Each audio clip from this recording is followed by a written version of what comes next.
பன்னீரில் அபிஷேகம் நீரில் அலங்காரம் அதிரூபம் கொண்ட முருகன்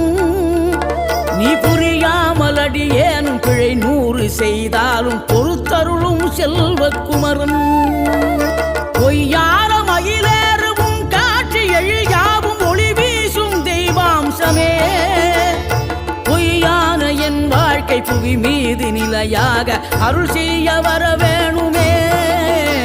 நீ அருள் செய்ய வர வேணுமே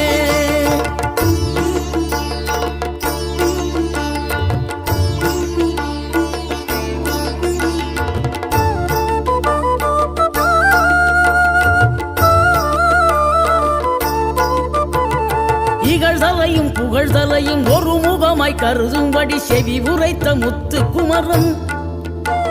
நீ வறுமையையும் வளமையையும் சமநிலையை உணரும்படி மதி கொடு